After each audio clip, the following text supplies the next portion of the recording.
Oui, retour de notre émission avec deux titres encore à vous développer dans cette émission spéciale Cannes.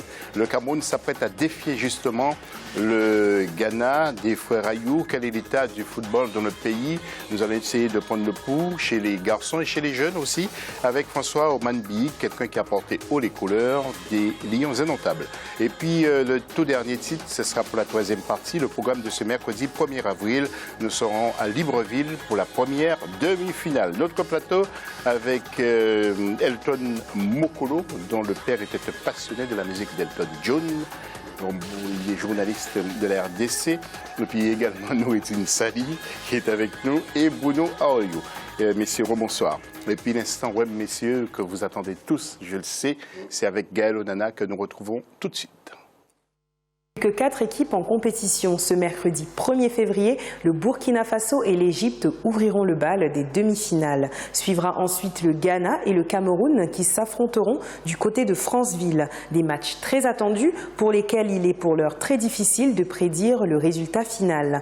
Les internautes ont tout de même leurs favoris. Si vous nous suivez et que vous n'avez pas encore fait vos pronostics, nous vous donnons rendez-vous sur Twitter avec le hashtag A24CAN 2017.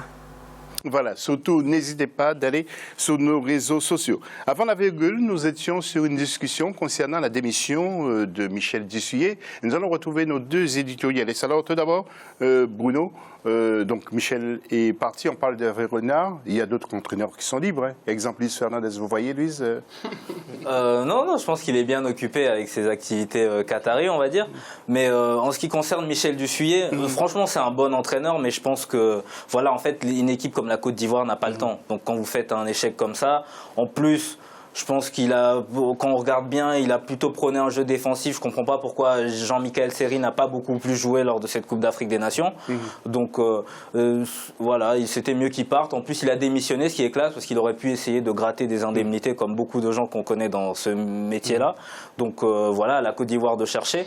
Franchement, moi je pense que la Côte d'Ivoire maintenant... Quel type de profil? Alors on va partager la parole parce qu'il faut qu'on nous avancions aussi. Bruno, si vous voulez, vous allez prendre la discussion avec Noureddine. Quel type d'entraîneur que la Côte d'Ivoire doit avoir? Si Hervé Renard... Est-ce que... Non, il faut oublier Hervé Renard pour l'instant.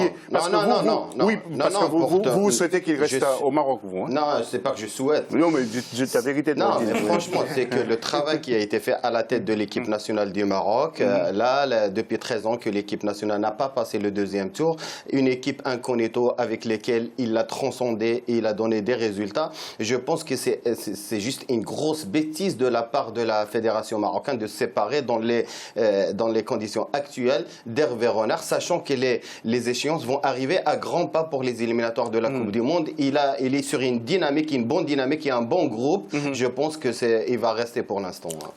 Oui, allez-y, Bruno, et on enchaîne après. Et pour faire court, je pense que la Côte d'Ivoire maintenant doit s'orienter vers des entraîneurs de standing importants. Donc en Afrique, j'en vois pas tellement. Bon, on va pas aller prendre Florent Ibenge. Je pense que quelqu'un comme Cesare Prandelli, qui a prouvé avec l'Italie, il vient. François Xavier aussi, vous avez fait une quoi là-dessus, hein? François Xavier, la façon dont ils l'ont écarté, je sais pas s'il accepterait de revenir comme ça. Mais après, quelqu'un comme Prandelli qui va venir, qui va mettre en place des équipes de jeunes, des U15 au U21 et qui va amener un style de jeu à cette équipe, ça peut être un bon choix, un entraîneur de ce style-là. Merci Bruno. Analyse du match.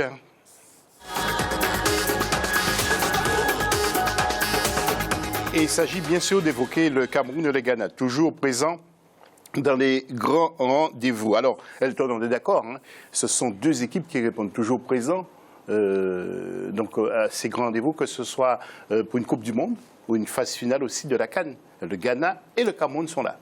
Ah oui, tout à l'heure, je parlais d'aristocratie du football pour l'Égypte. La remarque vaut également pour le Ghana, qui est sur sa 6e demi-finale consécutive, qui tourne autour de ce trophée à plus forte raison depuis 2015, où elle perd cette finale de justesse face à la Côte d'Ivoire. Et le Cameroun, on l'a dit, c'était l'équipe phare à la fin des années 90, début des années 2000. Il y a en plus un vieux contentieux à régler depuis cette demi-finale de 2008, où le Ghana attendait cette victoire à domicile, et le Cameroun l'en a juste privé. Donc c'est une demi-finale qu'on attend avec impatience. Oui, leur présence, Noureddine et Bruno, c'est à cause de l'expérience justement de ces deux équipes. Est-ce que vous pensez que le Ghana, ça va perdurer dans le temps, même avec le départ des frères Ayou.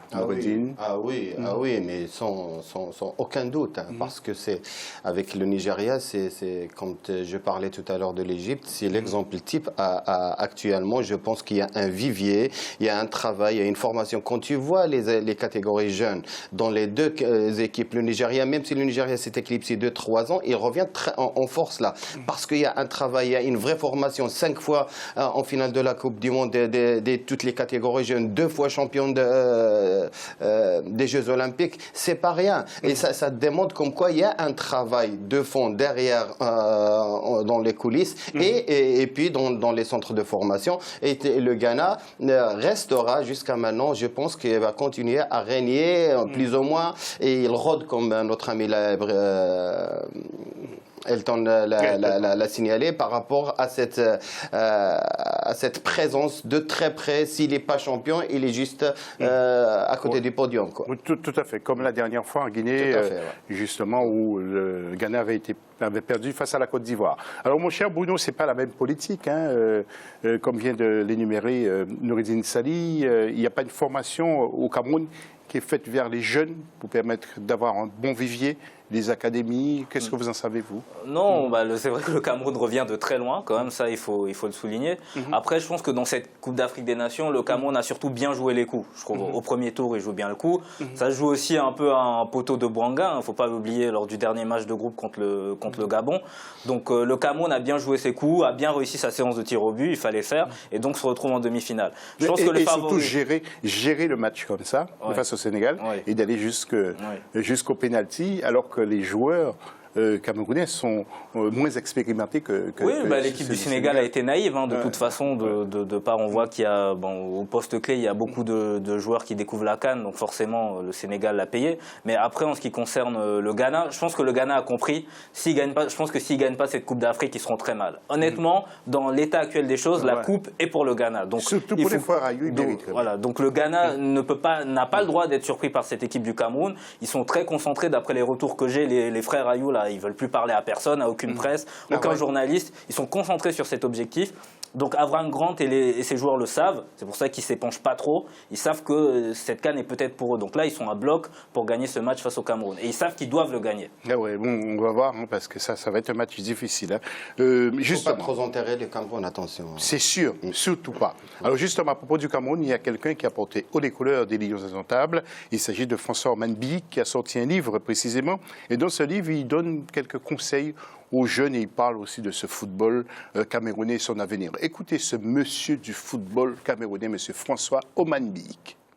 Le football masculin, en ce moment où nous passons de moments difficiles, et je donne en même temps, je fais des propositions pour pouvoir sortir de ce creux où nous nous retrouvons. Je donne des conseils aux parents qui souhaiteraient que leurs enfants jouent au football. Je les explique comment je suis arrivé, des problèmes que j'ai rencontrés et comment j'ai solutionné ces problèmes, tout en les orientant dans le football d'aujourd'hui, comment ils peuvent orienter leurs enfants pour qu'ils fassent du football leur carrière. Oui, c'est ça, je parle de ça dans ma carrière. Je suis un miraculeux, j'ai été opéré 3 fois. Du genou gauche, 2 fois du genou droit, donc les ligaments croisés, le ménisque, tout ce qui... je pouvais arrêter ma carrière au bout de 6 mois après avoir signé professionnel, donc je raconte comment j'ai solutionné ce problème. C'est des moments difficiles de solitude, mais j'ai toujours eu la force, ma famille a toujours été là, mes coéquipiers, les entraîneurs, pour pouvoir me relever et continuer ma carrière. Mais voilà, sacré joueur, on y reviendra peut-être tout à l'heure pour un petit mot pour ceux qui l'ont connu, notamment Noureddine Sali, le plus du MAG.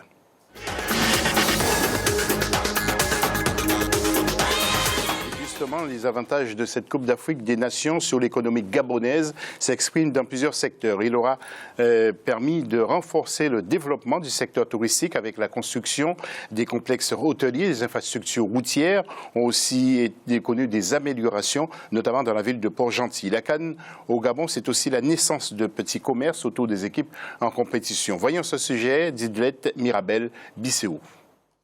La Coupe d'Afrique des Nations de football s'impose comme un événement majeur sur le continent. Quels peuvent être les avantages économiques de cette compétition au Gabon? Sur le plan infrastructurel sportif, le Gabon a bénéficié de 2 nouveaux stades. Il s'agit des stades de Port-Gentil et d'Oyem, avec une capacité de 20 000 places chacun, dont les coûts ont été évalués respectivement à 42,7 milliards de francs CFA et 36,3 milliards de francs CFA. La CAN au Gabon aura aussi permis le développement d'un certain nombre d'infrastructures. À Port-Gentil, par exemple, les routes ont coûté 42,7 milliards de francs CFA et les travaux de l'aéroport d'Oyem ont été évalués à 500 millions de francs CFA. L'apport économique d'une compétition telle que la CAN peut s'envisager déjà sur le plan de l'investissement qui va être réalisé. On va bénéficier d'un certain nombre d'infrastructures sportives et même d'infrastructures routières pour le cas du Gabon. Même si en termes de kilomètres, il est difficile d'évaluer exactement ce qui a été fait, mais il y a plusieurs réalisations en termes de route. L'économie de la CAN, c'est aussi les avantages que cette compétition peut apporter sur le plan local. Dans le secteur touristique, par exemple, le gouvernement développe depuis 2015 l'activité du secteur de l'hôtellerie, de la restauration et des loisirs. Après la CAN 2017, le pays aura probablement renforcé son secteur touristique. Mais l'apport de la CAN sur l'économie gabonaise, c'est aussi les petits commerces qui naissent autour des différentes équipes en compétition. Sur le plan du commerce, plusieurs commerces vont naître autour de la CAN. Il y a des maillots qui vont être vendus, il y a plusieurs gadgets qui vont être vendus. Et donc, toutes les populations peuvent tirer profit d'une telle organisation, d'un tel événement. Sur le plan des hôtels, les populations ont dû faire des investissements pour pouvoir accueillir cet événement. Et ces hôtels participent à l'embellissement de la ville et même aussi à augmenter les capacités d'accueil des villes. Pour l'organisation de la CAN 2017, le Gabon a prévu une enveloppe budgétaire de 463,1 milliards de francs CFA, dont la gestion a été répartie entre 2 administrations. L'Agence nationale des grands travaux d'infrastructure s'est vu confier un budget de 283 milliards de francs CFA et le comité d'organisation de la CAN 2017 COCAN a eu en charge de gérer un budget de 180,1 milliards de francs CFA. À noter que la structure du budget de l'organisation de la CAN 2017 repose sur les ressources propres de l'État gabonais qui s'élèvent à 303,5 milliards de francs CFA, soit 66%, et un financement par l'emprunt à hauteur de 34%. Avant de revenir sur ce sujet avec Elton et Bruno, mon cher Nouré, vous vouliez dire un petit mot sur François Wanbéi que vous avez connu. Oui, bien sûr. C'est un joueur qui nous a fait rêver, surtout dans les années 90, avec toute cette génération où le football camerounais régnait sur l'Afrique. Et il nous représentait, rappelez-vous, c'était pratiquement la première équipe qui a fait, avec l'Algérie bien sûr en 82, fait parler de notre football. Et c'est les performances de cette équipe et de cette génération qui nous ont fait doter quand même de 3 et 5 équipes par rapport à notre participation dans le mondial. Oui, c'est pour ça d'ailleurs il faut laisser la possibilité aux petits pays de suivre ces grandes nations du football. Et c'est la raison pour laquelle moi je défends ardemment une Coupe du Monde avec 9 ou 10 équipes africaines. Messieurs, tout d'abord, Elton, à propos du sujet que nous avons vu, le secteur économique va prendre un nouveau souffle selon vous après cette CAN pour le Gabon? Ou bien ça va être éphémère? Je ne suis pas persuadé parce que pour que ça prenne un nouvel essor, il aurait fallu que le résultat sportif soit en adéquation. Et là, le Gabon n'a pas passé le premier tour. Son image en sort vraiment ternie d'un point de vue footballistique. Il n'y a pas de vente de gadgets, de maillots, etc. Voilà. Une bonne compétition se mesure au parcours de l'équipe organisatrice. Et là, pour le coup, le Gabon n'a pas été un protagoniste de sa propre compétition où elle a investi massivement. Et donc, pour moi, je ne suis pas sûr que ça soit positif sur la durée. Il y aura plutôt un essor éphémère. Oui. Sans jeu de mots, c'est un ballon qui va se dégonfler, Bruno? Comme lors de beaucoup de compétitions internationales, malheureusement.